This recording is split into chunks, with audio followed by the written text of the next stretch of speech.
Price Lord. இயேசுவின் நாமத்தினாலே உங்கள் ஒவ்வொருவரையும் இன்றைக்கும் இந்த டெய்லி மன்னாக்குள்ளாக அன்போடு வரவேற்கிறேன். ஒருவேளை நீங்கள் இப்போ தான் முதல் முறையாய் இந்த டெய்லி மன்னாவை பார்த்து கொண்டிருப்பீங்கன்னா தயவு செய்து இதில் சப்ஸ்கிரைப் பண்ணுங்கள்.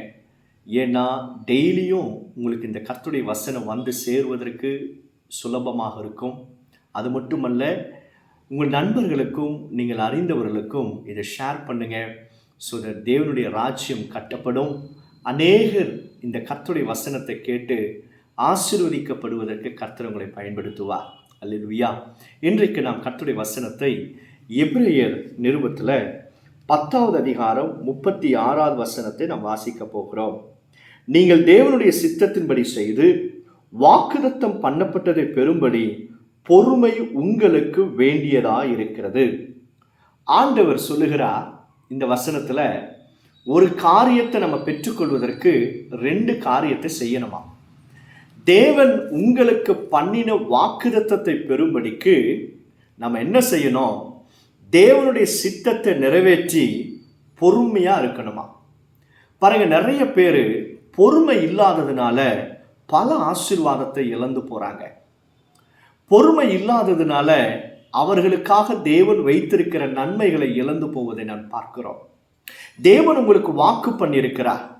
தேவன் அந்த வாக்குத்தத்தத்தை நிறைவேற்றுவதற்கு உண்மையுள்ளவர், வல்லமையுடையவர். நிச்சயமாக தேவன் உங்களோடு பண்ணின வாக்குத்தத்தத்தை நிறைவேற்ற போகிறார். ஆனால் நம்மளை ஆண்டவர் என்ன செய்ய சொல்றார் அப்படின்னா, பொறுமையா இரு, அவசரப்பட்டு பேசாத, அவதூறான வார்த்தைகளை நெகட்டிவாக அறிக்கையிடாத, அவசரப்பட்டு எதையும் செய்யாதீங்க, பொறுமையா இருங்க. எப்படி பொறுமையா இருக்கணுமா? சும்மா இருக்க வேண்டாம். தேவனுடைய சித்தத்தை நிறைவேற்றி பொறுமையா இருங்க. நிச்சயம் தேவன் சொன்ன வாக்குத்தத்தத்தை நிறைவேற்றுவார். அதுக்கு அடுத்த வசனத்தை நீங்க பார்த்தீங்க அப்படின்னா, வருகிறவர் இன்னும் கொஞ்சம் காலத்தில் வருவார், தாமதம் பண்ணார் என்பதாக எழுதப்பட்டிருக்கு. என்ன வாக்குத்தத்தத்தை கர்த்தர் நமக்கு செய்திருக்கிறார்? இதோ நான் சீக்கிரம் வருகிறேன் என்பதாக இயேசு சொல்லியிருக்கிறார். அந்த வாக்குத்தத்தத்தை கர்த்தர் நிச்சயம் நிறைவேற்றுவார். என்ன வாக்குத்தத்தம் பண்ணியிருக்கிறார்? கர்த்தர் உங்களை கண்ணீரை துடைப்பேன் என்று சொல்லியிருக்கிறார். கர்த்தர் உங்களை உயர்த்துவேன் என்று சொல்லியிருக்கிறார். கர்த்தர் உங்களுக்காக யாவையும் செய்து முடிப்பார் என்பதாக சொல்லியிருக்கிறார். இந்த வாக்குத்தத்தங்கள் எல்லாம் நிச்சயமாக இயேசுவின் நாமத்தினால செய்து முடிக்க போகிறார். உங்க கண்ணீரை துடைக்க போகிறார். உன் வாழ்க்கையை கர்த்தர் மாற்ற போகிறார். ஆனால் கர்த்தர் எதிர்பார்க்கிற காரியம் என்னன்னா, நீ அவசரப்பட்டு பேசாத, அவசரப்பட்டு எதையும் செஞ்சிடாதீங்க, அவசரப்பட்டு ஓடாத, பொறுமையா இருங்க. எப்படி பொறுமையா இருக்கணுமா? தேவனுக்கு எது விருப்பமோ அதை செய்து பொறுமையா இருங்க. மற்றவர்களை நீங்க பிரியப்படுத்துவதற்காக ஓடாதீங்க.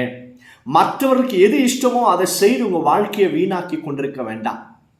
அல்லது உங்களுக்கு இஷ்டம் போல இருக்கிறவைகளை செய்து டைம் வேஸ்ட் பண்ணாதீங்க.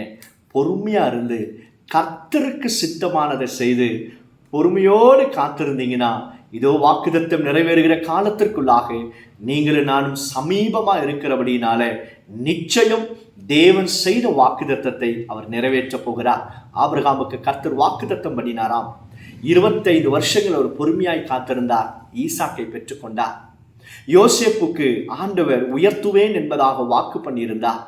சிறைச்சாலையில தேவையில்லாத நிந்தைகள் பழிகளில் ஆயினும் பொறுமையோடு யோசேப்பு இருந்ததுனால அந்த எகிப்து தேசத்திலேயே பிரைம் மினிஸ்டராக கர்த்தர் அவரை உயர்த்தினார். அதே தேவனாகிய கர்த்தர், அதே யெகோவா, அதே ஆண்டவராக இயேசு கிறிஸ்து இன்றைக்கும் உயிருள்ளவராக இருக்கிறார். ஏன் தெரியுமா? அவர் உங்களுக்கு செய்த வாக்குத்தத்தத்தை நிறைவேற்றுவார். அவர் பொய் சொல்வதற்கு மனுஷனும் அல்ல, அவர் சொல்லியும் செய்யாமல் இருப்பதற்கு மனுபுத்திரனும் அல்ல. அவர் சொல்லாகும் கட்டளையிட நிற்கும். அவர் சொன்னதை நிச்சயம் செய்து முடிக்க போகிறார். காத்திருங்க. நிச்சயமாக கர்த்தர் செய்கிற காரியத்தை உங்கள் கண்கள் காணும். சோமன்லாமா. பரலோக பிதாவே, இந்த வசனத்தை கேட்கிற ஒவ்வொரு பிள்ளைகளுக்கும் பொறுமையையும் அப்பா எங்களுக்கு கட்டளையிடுங்கப்பா. உங்கள் சித்தத்தை நாங்கள் செய்து வாக்குத்தத்தத்தை நாங்கள் பெற்றுக்கொள்ள கிருபை கொடுங்க. தடைகள் எல்லாவற்றையும் எடுத்து போடுங்க. அற்புதங்களை செய்யும். இன்றைக்கும் உடைய பிள்ளைகள் கையிட்டு செய்கிற வேலைகளையும் புறப்பட்டு போகிற எல்லா காரியத்தையும் பிரயாணங்களையும் வாய்க்க பண்ணுங்க.